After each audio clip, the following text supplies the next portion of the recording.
La révolte anglophone, c'est le titre du dernier livre de l'écrivain camerounais Patrice Ganang. Il est l'invité de la une francophone du 64 minutes.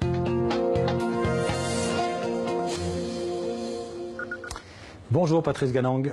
Bonjour. Alors, merci d'être là. Vous êtes écrivain, professeur de littérature aux États-Unis, notamment dans l'État de New York. Vous vivez d'ailleurs aux États-Unis. Vous aviez été arrêté début décembre 2017 pour outrage au chef de l'État camerounais Paul Biya, expulsé ensuite du Cameroun après 3 semaines de prison. Que se passe-t-il en ce moment, selon vous, dans les 2 régions anglophones de l'ouest du Cameroun? Ce qui se passe, c'est qu'il y a, entre-temps, en fait, ça s'est intensifié, une demande d'indépendance.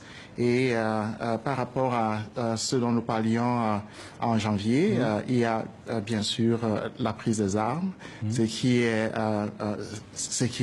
vraiment extraordinaire parce que d'habitude on parlait du Cameroun comme étant un pays de paix et soudain nous avons des Camerounais qui ont des Kalachnikov, des jeunes qui se promènent dans les rues, qui occupent des zones, exprimant en fait ce rejet fondamental c'est d'une violence francophone qui s'abat sur eux. Cela, il faut le dire. Vous parlez d'une violence francophone? Eh oui, parce que les militaires déjà sont totalement francophones, ça il faut le dire, et ils tabassent des gens, ils violentent les femmes, brûlent les villages, détruisent les propriétés des gens. Donc c'est une situation de violence vraiment extraordinaire. Pourquoi ce serait un conflit linguistique? Parce que dans votre livre, vous en parlez, vous faites l'historique de ce conflit, les aspects politiques du conflit, mais aussi les aspects linguistiques. Il se trouve que les 2 régions qui sont en... Alors, est-ce que c'est une demande d'autonomie ou d'indépendance d'abord? C'est une demande d'indépendance. Parce que la demande d'autonomie. La demande d'autonomie, en fait, date de... Elle est déjà vieille, il faut le dire, parce que maintenant, c'est une demande de gestion indépendante des richesses. Le pétrole se retrouve à Limbé, dans la région anglophone, n'est-ce pas? Et ce pétrole a toujours été géré de manière secrète par l'État du Cameroun. Donc, les anglophones qui ont été marginalisés, qui ont été en fait exclus de la gestion de ce pétrole-là, exigent la même mise sur lui et puis exigent également l'utilisation de leurs ressources pour le développement de leur propre région. Vous soutenez cette revendication d'indépendance des régions anglophones? En tant qu'humain, en tant que citoyen, en tant que Camerounais, je soutiens toute personne qui demande le changement, qui en fait veut l'utilisation des richesses personnelles, des richesses de son sous-sol pour le développement de son propre être. Donc je suis totalement pour les anglophones. Alors Patrice Ganang, une de nos équipes a pu rencontrer un groupe de rebelles de ces régions anglophones qu'ils appellent l'Ambazonie. On va voir des images d'Emmanuel Freudenthal commentées par Lourdes Matos. On regarde ensemble. Ils sont plusieurs dizaines à vivre dans ce camp, caché dans la forêt. Nous sommes dans la région du sud-ouest au Cameroun, en zone anglophone. Mais ici, c'est le drapeau bleu et blanc de l'Ambazonie et celui des ADF qui flottent au vent. Les ADF pour Ambazonia Defense Forces.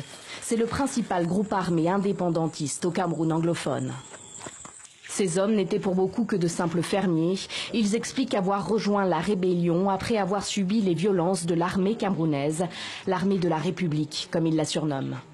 Tous ces combattants rêvent d'indépendance. Le sous-sol de cette région, l'État d'Ambazonie pour eux, est riche en ressources naturelles, en pétrole et en gaz notamment. Mais les populations locales n'en bénéficient pas. Nous n'avons pas les mêmes droits. Nous avons trop souffert. C'est pour cela que nous voulons l'indépendance. Il n'y a pas de bonne route, pas de marché, pas d'école. Nos ressources sont pillées, nos ressources sont volées. Des camps comme celui-là, il y en aurait une vingtaine dans toute la zone anglophone. 1500 hommes y transiteraient selon la rébellion. Alors Patrice Ganang, le conflit s'est radicalisé ces derniers mois. Il y a des dizaines de morts à la fois dans les forces de l'ordre camerounaises et parmi les combattants séparatistes.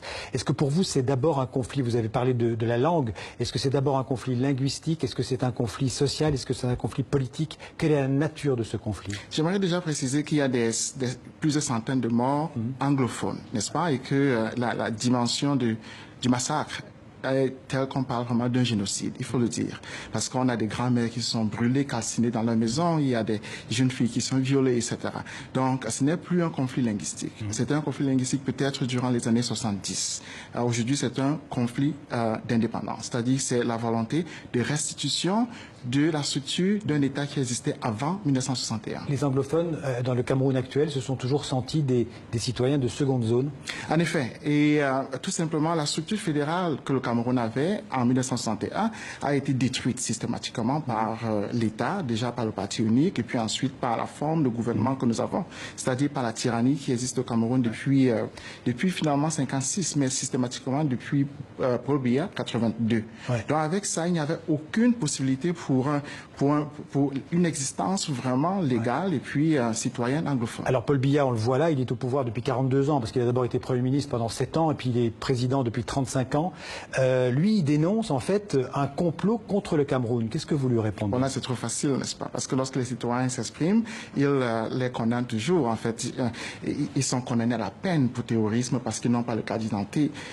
15 ans de prison, 20 ans de prison, etc. C'est-à-dire en prison, à Yaoundé seulement, il y a à peu près 500 anglophones qui ont été arrêtés pour des délits minimaux, mais qui sont condamnés pour terrorisme. Donc, ce n'est pas seulement l'accusation de complot, c'est vraiment l'accusation du fait que l'être anglophone au Cameroun est pratiquement dénié d'existence. Patrice Ganang, quel est le rôle d'un intellectuel, d'un écrivain comme vous dans ce qu'il se passe aujourd'hui au Cameroun?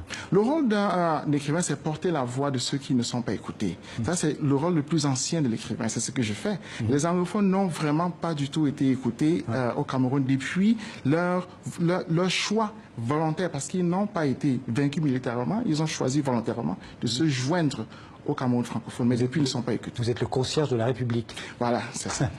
Alors vous espérez pouvoir rentrer un jour dans votre pays le plus rapidement possible? Évidemment. Ce qui se passera, je l'ai dit déjà en janvier, c'est que Paul Biya sera balayé. Et évidemment, je rentrerai au Cameroun parce que le Cameroun appartient à son peuple, à ses populations, et par la tyrannie qu'il a pris en otage. Donc malgré la situation actuelle, vous restez optimiste pour l'avenir de votre pays? Ah ben, bien sûr, parce que le peuple camerounais est grand. Il faut savoir que le peuple camerounais ne mérite pas le régime qu'il a pris en otage. Merci Patrice Ganang. Je rappelle le titre de votre livre, La révolte anglophone, aux éditions Théam. C'est un livre donc, qui est votre combat pour l'indépendance, la liberté des régions anglophones du Cameroun. Merci beaucoup d'être venu en parler dans le 60.